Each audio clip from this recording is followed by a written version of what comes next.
Welcome to the Patriot League's Pillar Citizen Spotlight. My name is Aaron Robertson and I'm the president of the Patriot League. We're a nonpartisan public advocacy organization that seeks the common good of society through the advancement of America's founding principles, working to advance the principles of traditional marriage, parental rights, religious liberty, and the humanity of the unborn, 4 pillars of moral truth that we believe sustain America's ability to survive and thrive. And we're joined today by our friend Imam Karim Abuzaid. And Imam Karim, we're so pleased to have you as our guest today. Look forward to chatting with you about the principles. Thank you very much. I'm very happy to be with you, Aaron, and I'm looking forward to a conversation that hopefully will be of benefit to the viewers. Inshallah, God willing, we say. Thank you, sir. Thank you. Appreciate that. Imam Karim serves at the Colorado Muslims Community Center as the Imam in Aurora, Colorado. And we've come to know him as a leader within his community that believes strongly in the pillar principles. We've invited Imam Karim to the spotlight today to hear his perspective as a religious leader as it relates to the pillar principles, and his statements and his remarks are not intended to be an official statement of Colorado Muslims Community Center or its affiliates, but reflect his sincerely held personal and religious beliefs. So with that, Imam Karim, we'd like to start off with, what is your primary motivation for believing in and defending the pillar principles? First of all, we as Muslims are encouraged to work with other faith groups in the common areas where we, agree on. Mm-hmm. And we agree on this as Muslims, and as other faith group, that the primary objective behind a lot of the text in the Revelation is to protect the family. Okay. And if we actually carefully go through the holistic aims of Islam in general, the religion, one of these holistic aims is to protect the progeny. That's what's it called. Okay, the protection of the progeny. Got it. Meaning the next generation, the babies who are born into this world. Like the one that was just here. Yes, a minute ago, yeah. Are entitled to be born into a house where there is a husband and a wife, not a boyfriend and a girlfriend. Not people who randomly had intimacy and they ended up with a baby. Right. That is actually infringing the rights of the progeny, the generation to come. Okay. And this is a key in Islam. Sometimes actually we call it the protection of the lineage, because in Islam also we give a lot of attention to the lineage. We are very careful not that the person is named after his generation, that there is not mixture because of marriage. You can't marry your sister, you can't marry right. So all of these are practices. Unfortunately, in the we live in a world right now which is so weird. No doubt. Lately I was visiting Toronto, and I learned that they actually started teaching the children all in schools, all out of sexual practices, and and it's like I know this has put us on the hot seat in this country at this time, but listen, that's what we believe in. I know that we live in a country that protects the individual preference of sexual, sure. Whatever it is. But I don't think the country can force us to accept that. That's right. And we know that. We know our line. And not agreeing with them would also entitle me to be aggressive with them or treat them with any disrespect. Sure. But I can express my opinion that this is against humanity. And that also goes, the institution of marriage, because the only way for us to keep the reproduction of the race of Adam, if the relationship between a man and a woman, right. In marriage, hopefully, That's the only way you're going to have children. All these other abnormal sexual practices are going to lead to the diminishing of Adam and his offspring from earth. And a lot of people don't realize that. And so I think, when I was presented with the pillars, and the vision and what it stands for, we may disagree as Christians on whose God is, and we realize that, it's nice to know that you disagree. And you choosing which God do you worship or which concept do you adopt is a God-given right. You can't force people to follow your own way, because it's a God-given right to everybody. Wow. But this is an area where we can work together, Right. and we can benefit the community at large, and hopefully call the community back to their senses, to their natural course of action. For sure. Inshallah, God willing, we say. For sure. Yeah. Well, you actually touched on the next question and kind of goes into that. So, Imam Karim, we've been fortunate to work with you since 2013, if you can believe that. Yeah, it's hard to believe. Time passed by so my, quickly. Yeah. I know. Yeah. And one of the first things you said when you saw me is how much older I look, so thank you for that. Well, I'm sorry. But it's true. I got an old too, so like I said, I'm just dyeing the beard. So it's all white, quite frankly. Yeah, there is no mercy there. Of course, you really didn't offend me. It'd take a lot more than that. So actually, I like that attribute of old, because it comes with wisdom. You learn more, and you do. You chill a little bit. I mean, I'm chilling since chilling all the time. I mean, it's helping out. That's great.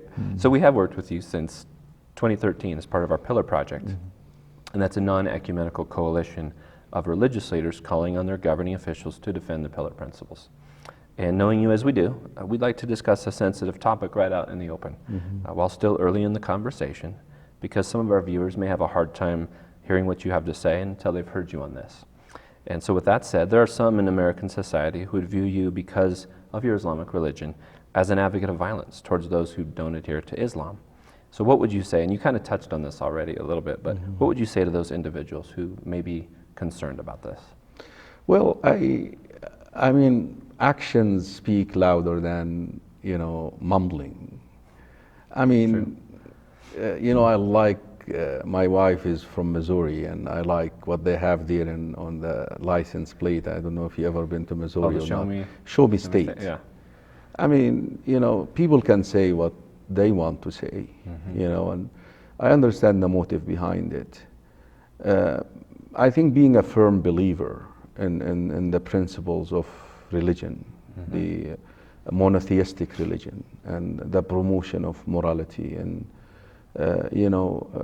gets on the edge of some people, and I think that's the motive. They go after branding people who hold that position. But I have not ever cited any, and all my talks are public, and I insist on that. And you have lots of them. And I have a lot of they're them. They're online. I mean, all of them are in public. I mean, every single lecture, somebody recorded it, and it's online. Right. I mean... Well, can I share a quote real quick? Yeah. Just germane to this, that I think our viewers would benefit from. So, regardless of what some may have asserted about you or other people, Muslim leaders, who are like yourself, your teachings about how the Muslim community should treat Christian and Jewish individuals was made very clear in a video posted in 2018, where you said, quote, "We can't force people. We can't compel them. No. Allah has given life to them. They deserve good treatment. They deserve our peace. We're instructed, if we are in control of the city, to honor and respect your Christian and Jewish sites, because you're entitled to your faith. I cannot force you. You have to honor the Christian sites, the Christian churches, the Jewish synagogues. You have to protect them. You have to give them freedom." So we believe you've made your position very clear. I mean, I don't know if you want to add on to your own words, but that's pretty thorough. I mean, I really believe in that too. It's not something that I'm doing for the camera or for the recording. I really believe in that. Yes. I respect life.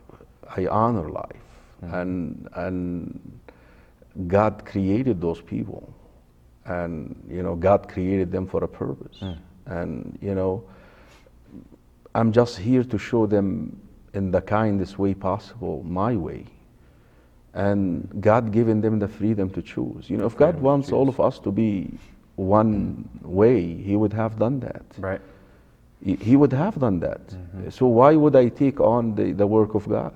You know, and no, God told me, you believe in that, then, you know, go ahead and show it to them in the kindest way possible, and then let them choose. Right. And that's the way it is. And there is always a line, Aaron, that I like to throw to my, because, you know, when you become a public figure, even in a smaller capacity like myself, I'm not saying that I'm, you know, but you are. I mean, yeah, in the sense of you have followers, you have people who listen to you, people you can influence, you can brainstorm them, you can actually give them the wrong message. So I have to be extremely careful with my words. And I always say this to my congregation: tolerance is not in beliefs. Tolerance is in interacting with one another. Okay. So it's kind of putting the proof rather than just in words like this. Yes, beliefs is very personal. You know, you are the way who you are because you believe in it. And there is no way for you to accommodate me that you compromise your beliefs. Right. Nobody said that. But these beliefs themselves invite you actually, or inspire you to be kind to people, regardless of what they choose of beliefs. And that's the way it is. But I love the way that you quoted me, and I stick to that. You agree with yourself? Yes, absolutely, yes. So Imam Karim, next question. Why, in your view, should the Muslim community not only believe in, but also advocate for these principles, these pillar principles for families, unborn children? Because it's a religious requirement. You know, I don't know if you ever taught, or I want to say a respectful word, informed, here you go, that these particular things touch a Muslim lifestyle. Okay. Take, for example, a lot of non-Muslims normally ask, why you guys force your women, even though we do not do that, they actually do this willingly, to wear that hijab. We call it hijab, the scarf. Okay. Actually, it touches that area. Okay. It actually goes to the, you see, it affects your personal life, believing in these principles. How? Okay, the only way for children to be born into this world, according to the religion, according to the principles of the believers, the people who believe, is to promote the institution of marriage. Okay. Because you don't want to have children out of wedlock. That's another issue. I know that's maybe a little bit extreme to... It's undermining the rights of the child, as you said. Right? Undermining. Right. So now, in order to promote family, you have to promote marriage. Now, what is the one thing which really threatens the institution of marriage is adultery. We call it fornication. Man. Yeah. Being out there and people just get it for free, or they pay a little bit for it, or prostitution and all that stuff. You see, all of these things. Now, what led to this is the nudity kind of lifestyle. Yes, promiscuity. Yes, the promotion, pornography, the promotion of all these things.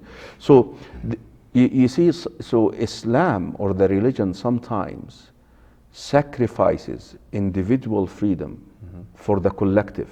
Sure, I can follow that. Community. So ladies are asked to dress in a certain way. And hijab, by the way, is not just the head scarf. No, is a concept actually that when you walk in the street, you're not tickling the desires of people. Okay. It's modesty, is that fair to say? Modesty. You're not inviting.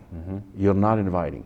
And I always use this line, and I hope I'm not offending our sisters, the nuns.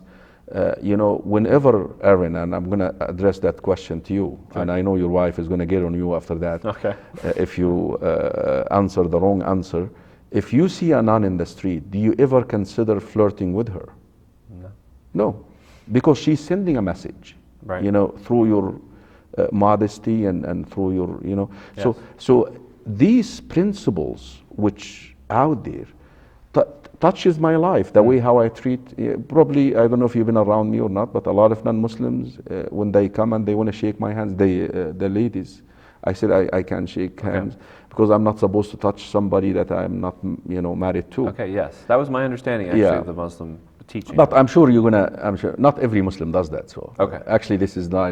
He's a little bit in the fanatic side, in the extreme side, and that's actually what some. Well, that's probably why I forgot her name when I came. I'm a big handshaker. Yeah. So and she wasn't rude, but she just couldn't put her hand out. Yeah. She would do that. Yeah. So in a way, it affects the way that you look at a woman. In a way, actually. You're staring and you're looking. You're not supposed to do that. Right. So it affects actually the way that you dress as a man, not just as a woman. So these principles are not just a theory. Right. They actually influence the way that you carry yourself out there in the society. And isn't it true that most any religion that's meant to be sincere should always translate into real life, or otherwise you're playing a game? Otherwise it's a game. Yeah. It should reflect in your character. Yeah. But again, we don't want to sit here and feel like we're sitting on a balloon and out there in the air, because it's like people when they hear this stuff, they say you guys are coming from the moon, because we're not coming from the moon. We're not coming from the moon. No, in fact, I think it's their ideas that have come from the moon or somewhere worse. But it's just something that, especially the new generations, the youth, it's weird for them to hear this stuff. It's weird. Right. Yeah, because sometimes they don't hear it, except maybe randomly in a church or something. But so we still, gonna deal with the people who do not believe in this in a kind way, in a nice way. Okay. Right. Exactly. That's good. So there may be some Muslims who say that members of your religious community, they shouldn't concern themselves with advocating for the pillar principles, which you were just saying, this is important. So they'd say, well, hey, this is a distraction. We have more important spiritual work to do. So how would you respond to such a sentiment, ideas there? I always, when God created us, you see, we're created by God. We didn't make ourselves.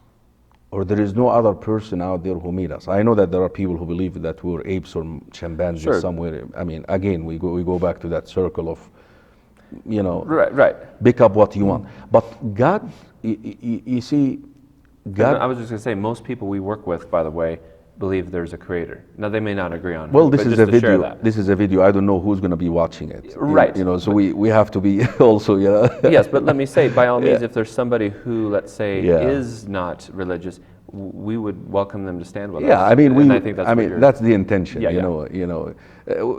would like, to be accommodating to everybody. But exactly. Let me go back to your question. Is God created us, and He designed the manual for us. This is our manual. If we follow that manual, we're going to be in good hands. If we don't, we're going to be the way that we are. The way that we are now. Yeah, that's right. Just look around you. STDs. Yes. Everything. Look at it. Look around us. That's a mess. It's like when you go. I mean, let's use a real life example. When you go and buy a car, I don't want to use any name here.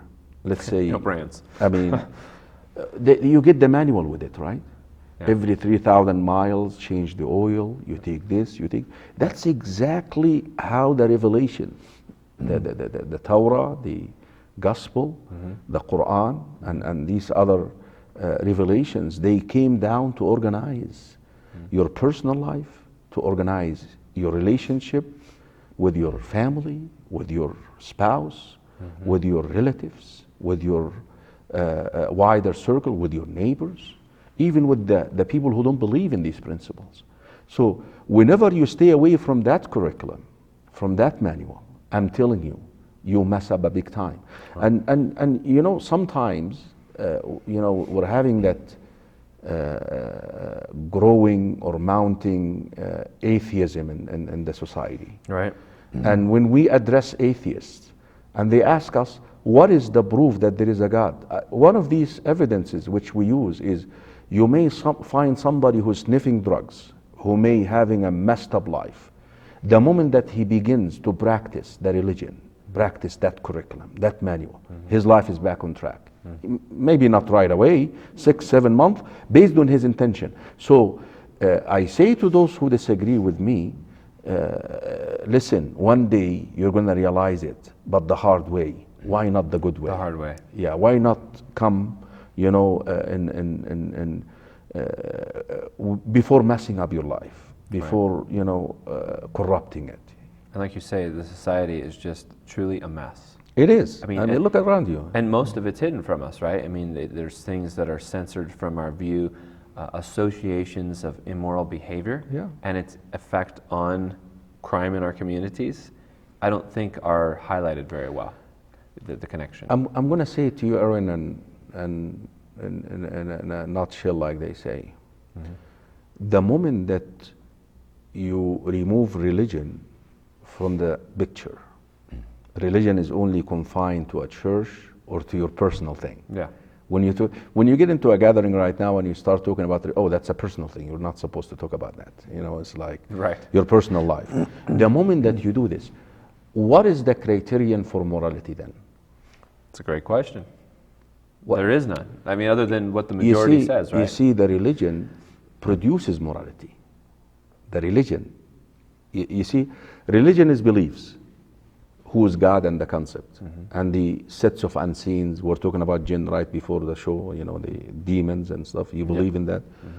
2, rituals, which are supposed to enrich the beliefs and help you to have a good character. Right here. That's element number 3, good character. Having a good. So the religion produces the character. Becomes the criterion, defines the boundaries. How much can you go this way and how much can you go this way? Says there are boundaries, even in the first place. Yes. Now, when you remove the religion out of the picture, then the people, the intellect, the people, and we disagree. I'm sure me and you can disagree in 1,000 things. We're not going to agree. Look around you. So now the people who have the power, have the control, have the media, have the campaign with the leaders.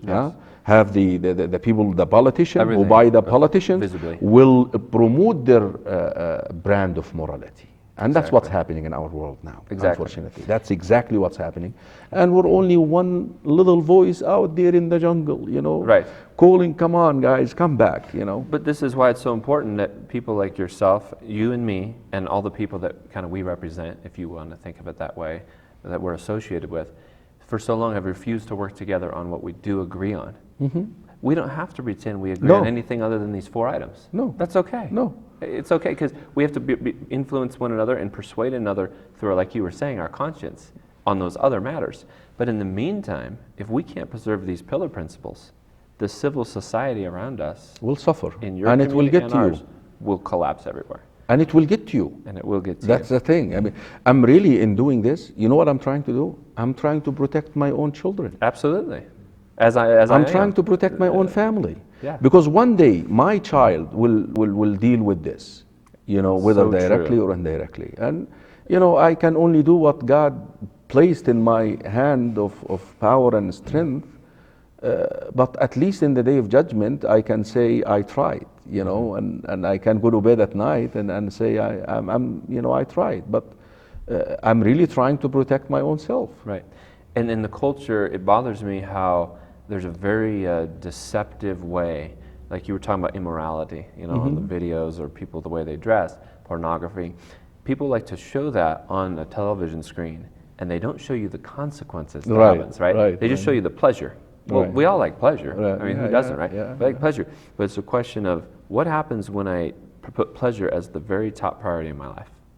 And then sexually transmitted disease, displeasing the creator, obviously. And the television shows, the movies, they don't show that part. No.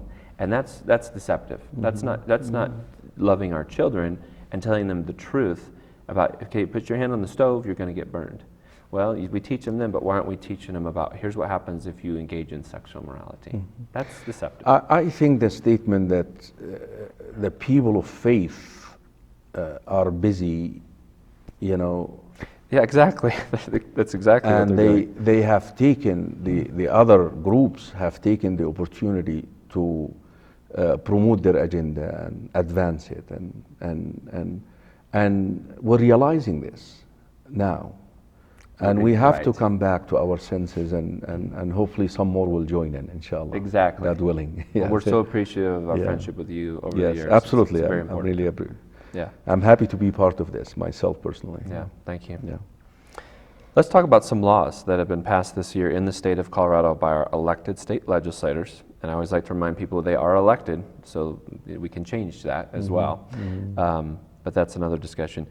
One bill allows certain individuals whose birth certificates reflect their male gender, or vice versa, to go to their county clerk and get a replacement birth certificate that indicates a different gender as though it was the original. And so in your view, Imam Karim, should citizens whose gender is clearly identifiable at birth be able to obtain a government-issued birth certificate that indicates a gender other than the gender that was witnessed and observed at their birth?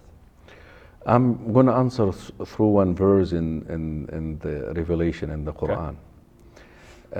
When God had that conversation with Satan, you see there was a conversation between God and Satan that basically our version of the story of Adam and Satan is a little bit different to what's narrated in the Christian tradition. Feel free to share it if you'd like. Basically, God created Satan and he was pious and righteous. And later on, God created Adam. So Satan started developing jealousy because he saw that God is giving more attention to Adam than the attention is taken away from him now. So at one stage, God commanded Satan to do a certain thing. He refused. He said, no, I'm not going to do it. He said, then you're cursed. Get out of here. Then Satan said to God, basically, can you please give me a chance so I prove to you that race, that Adam, that you honored above me, doesn't deserve that? I'm going to prove to you that they are not good. Then he started revealing his scheming, his plan. What will I do? He said, I will misguide them. I will take them astray. And one of the things which I will do, I will inspire them to change the way that you created them. Okay. I will make them not happy. And that is in chapter number 5. I would love to provide the reference, and maybe you can if you're free to mention it. I mean, we invite our guests here because they're who they are. So this is actually one of the things that Satan does, that he makes you unhappy about the way that God made you. You should be happy about God made you, the way that God made you, because God designed you to be a male, and he wants you to be a male. Listen, if you're being tested with some hormones or stuff like that, that's an issue, can be treated. But you should be happy with that, and you should not seek another gender than that. Right. Here is another verse. Do not wish to be like the females, and the females do not wish to be like the males. God given you that, and he wants you to be that way. So do the best out of it. Right. Well, in the Torah, which you referenced, which Jewish people, Muslim people, and Christian people almost completely view as scripture, specifically forbid, I guess, men from wearing female clothing, and vice versa, transvestites. Look how our messengers said it. Allah curses those men who try to look like women, and those women who try to look like men, because you're not supposed to do that. You're a man. Allah created you. Right. Listen, in paradise, in heaven, in the hereafter, if you want to do that, God may give you that chance, but this world is a test. That's what we need to understand. We're being tested here. You're tested with your gender, And all three of those religions, and probably others, would all agree, I think I'm safe to say this, that gender is a gift from the Creator. We may not agree on who the Creator is and all the particulars like you said, but on that particular point, a gift. We do. So now I'm really addressing in a language of preaching here those who are thinking about doing this, or in agreement with it. Come on, don't do that. You know, Okay. that's not right. But now, you know, we're having a government, we're having a system through which we can make a change. And like you mentioned at the very beginning, that these individuals are elected. Those who voted that stuff in are elected members. Yes. And we need to raise awareness, you know, and maybe that's part of Yeah, it. that's absolutely part of Yeah, it. that Yeah. let's talk to our elected members about this reality and discuss it with them, and hopefully they will make a change. That's very good. Yeah, That's very good. yeah. Thank you for that. Okay, another law that was passed this year, Imam Karim, it makes it legal, okay, it's allowed, it's legal, for an adult, and in this case it's a psychotherapist, to have private conversations with a parent's child as young as 12 years old without the parent's permission or even the knowledge that the conversation has even taken place. So what are your thoughts on this development? I mean, it's the first time I hear that, and It's and it's sad on my side. You know, I should be at least aware of what's happening around me. It's hard to keep up with it all, let's But be honest. this is why sad. we do what we do. I mean, so you want to tell me now that a randomly picked individual, because he had his name listed in the yellow pages, You're right. qualifies more to deal with a child than the parents who brought him up until the age 12. Yes, sir. I mean, logically, I mean, intellectually, come on. I know. I mean, these guys who promote these laws, they present themselves to be progressive intellectually, and Right. come on, I mean, answer that question. Yeah. It's a logical question. No offense to anybody. It doesn't make any sense. Yes. Well, and That's- back to what you said, you know, as far as making awareness, we have to come together as the pillar citizen community on yeah. these 4 pillars and get, I hate to use the word aggressive because sometimes that scares people, but it means, like you're saying, I'm doing this for my son, my daughter. Not being aggressive, but be straightforward. Right. You see, Don't the be intimidated. problem with the people now is they are tired of these vague, you know, conversations. So true. You gotta. I think there is a term in English that says beating around the bushes, something like that. Yeah, if you're beating around the bush. Yeah, you're just don't get, beat around the bush. Yeah, get to the point. Yeah, I'm really doing this not to give you a hard time, because I think one day this is gonna get to me. That's good, man. And I'm sorry, I do disagree with it, and I encourage anyone who watches us to think about it. You know, we're not gonna like tell you what to think, but think about it yourself. Well, I appreciate your courage and respect you for that, by the way, because I know it takes, you're used to the beatings probably in many different ways. Yeah, you know, it's something that other communities need to learn from. We can learn from each other. And again, we keep beating this dead horse about that it's not unity of faith, but people have to hear that, because if they don't, then they'll interpret something that we're saying something that we're not. So that's No. why I keep saying it. But No. but all that to say, we can learn from each other on practical things. And when someone like yourself is saying, I'm going to stand up in my role, I'm going to speak clearly, I'm not going to beat around the bush, there are other religious communities, other religious leaders that need to hear this and hopefully are encouraged by it. And it's not the end of the world, just stand by what you believe. You see, when you wear that that garment, or you present yourself as, you know, a man of you know, who talks about God,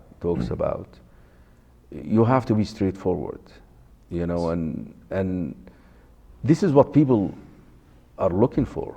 Yes. We have, you know, we have this in our congregation still. I mean, we have people who, you know, what do you think about? Oh, it's. They're asking. And that's your show, right? Yeah. Don't you have a show where people, they're calling in and it's a question and answer? And I tell it to them. And you know what? They don't like it sometimes, but they keep coming back. Isn't that interesting? and they keep asking the same question. Okay, well, you'll keep giving them the same answer. And I still give them the same answer. Yeah. And sometimes I say, didn't you call me last year with the same question? Listen, if my answer was not satisfying to you, you see, we have a very interesting text in our Revelation that says, Evil is something that tickles you, aches Okay. in your chest. Somehow you know it's something wrong, it's not right. That's why you keep asking. Even though you may get a comforting or accommodating answers from other people, but you still go to the same guy who said no to you Okay. and ask him again in order to check whether he changed his position or not. Right. It's so true, though. You know that that's true. I think for all of us on some level. Yeah. One of my most viewed videos is what does Islam say about marijuana? Oh, really? Yeah, I can imagine that would have I a lot answer of this in views. 1 minute. Unlawful. Okay. Yes, maybe Colorado could say it's legal, Yeah. but it's unlawful. It's a sin. Exactly. And what's legal isn't necessarily morally right. Yeah, Like I think you're absolutely, saying. yeah. So, but it's people don't like it, but people are asking what is, even though some people are doing it, Yes. but they are still asking what is the ruling on it. Which is good that they want to know. What I'd like to ask you, Imam Karim, is what significance does the diversity of gender play within marriage? We have so-called same-gender marriage. Is there really any particular value that comes by having a diversity of gender in a marriage? The bottom line is, we're people of religion. But I always have to throw that line, because sometimes people cut short your statement, and You're they, right. and they put you on the hot seat. We live, again, in a country where sexual preferences are, guaranteed by the law of the land. And we honor that. But I don't have to agree with whatever people choose of sexual. I guess you use Right. the word diversity. I mean, Right, that's a word that's mean- commonly thrown about to promote sexual immorality. However, diversity in the English language really just means variation. So I don't know a what male that- and a female is a variation, but you I- can use a different word. I don't know what that means to me personally. I think it's beating around the bush to me, but Okay, it's yes. okay. I mean, I'm Beating sure. around the bush, okay. Yeah, I'm sure you're trying also to keep yourself away from the hot seat, which is fine. Yeah. But the bottom line is what is the purpose of marriage in our life? Okay. Is to fulfill a sexual desire. This is between a man and a woman, obviously. 2 is to have children, The generations. generations, Yeah. progeny. What does the Torah, the Gospel, the Quran say about this? We have a very profound message sent to humanity in a story that is mentioned in the book of Genesis. Sodom and Gomorrah. They had that diversity. What happened to them? Right. What happened to them? Yeah. It It wasn't good. it's a Mosaic law, like they say. And if we want to forget that part because it's, part of a religious text, just go and look into the Persian Empire and to the Roman Empire. What brought them down? But stuff like that. Right, sexual morality, the breakdown of the family. Is that what you're... You see, any civilization, Aaron, has 2 fronts. The iPhone, the Samsung, Okay. the material, and there is the moral front. And this is what happened. Nations excel in the material front. They do good with right now with the technology out of the, but like this goes up, morality what? Unfortunately. And it gets the whole thing down. It collapses because it's the way God designed things. The enrichment of technology, of material things to make life easy must grow parallel to spirituality, to morality, to religion. And that's when you become successful. The moment there is a imbalance here, and that's what's happening. Don't be deceived by the progress that we're making as a human, because who created or who designed the nuclear bomb? Imagine the nuclear bomb getting on the hands of the wrong people. Right. It's terrible. So if those people are not morally upright, you know, so that's the issue. So this next one's about the pillar of religious liberty. So there was a bill proposed last year that would prohibit some members of the religious community from providing certain counseling services. Specifically, if an individual under 18 years of age who's struggling with unwanted same-gender attraction, and this is with the parents approving, they come to you, the bill would prohibit you from providing your counsel. Now this one is not actually law right now, but it was attempted. It would prohibit you from providing your counsel if it involved words or actions that supported their desire to reduce that same-gender attraction. It's amazing. So, and this ban, I know, would have been in place regardless of whether your counsel just involved conveying the traditional Muslim teaching as it relates to same-gender attraction. So please give us your thoughts on this one. It's crazy to even contemplate something like that. I mean, unbelievable.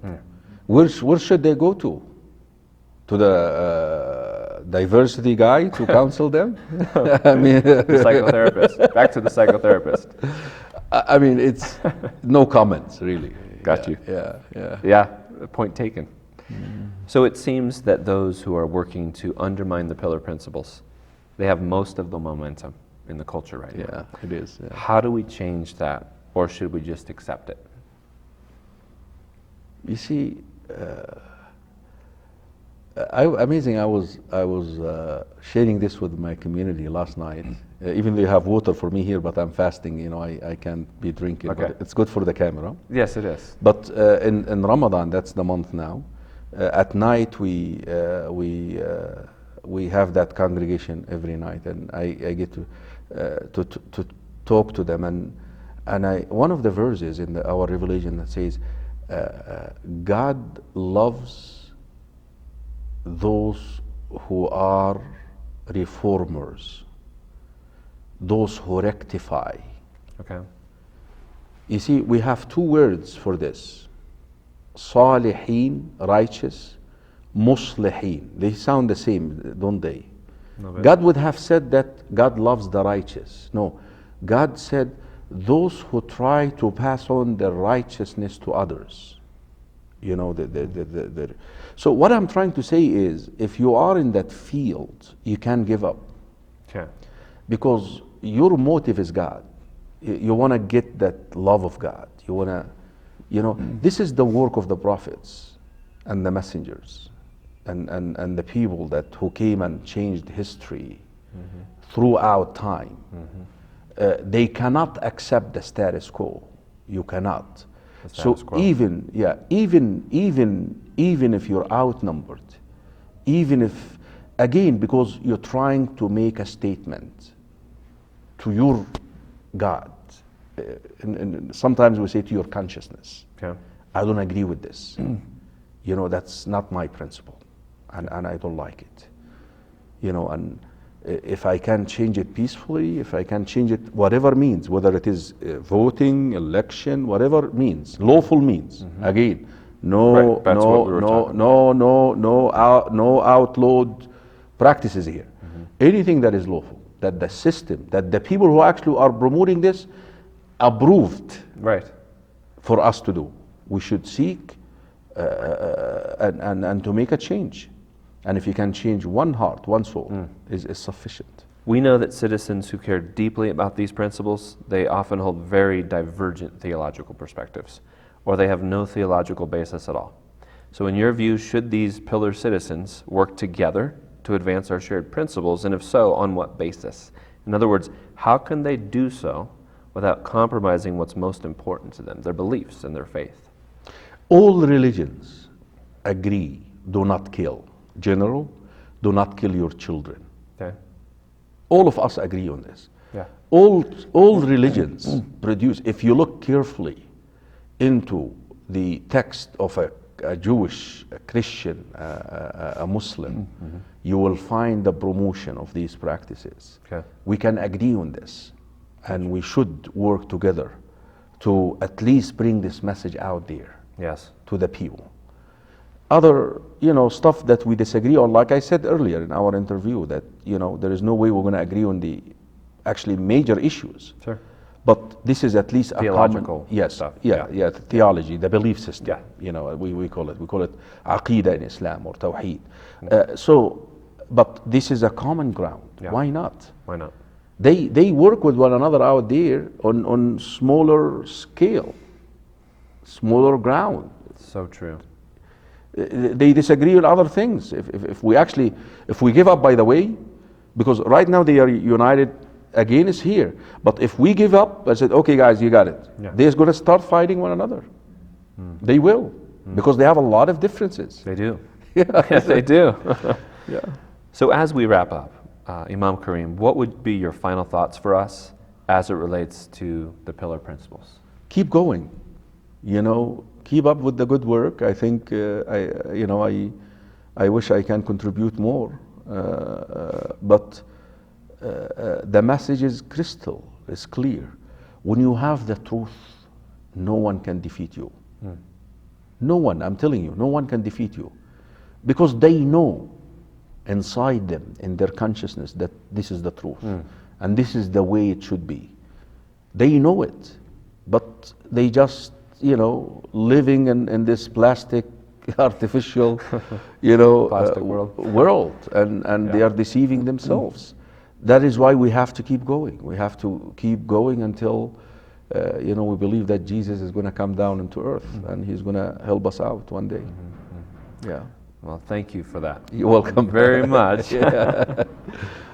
So again, the perspective you've given us, just a lot of things to think about. So thanks. Yeah, thank you. Thank you. I'm Aaron Robertson with the Patriot League, and I'm reminding you to visit thepatriotleague.org, where you can subscribe to our communications and make a financial contribution to support our work for the pillars. Be sure to subscribe to our YouTube channel so you get notified of all the future videos. And on behalf of our entire leadership team, we want to thank you for watching The Spotlight.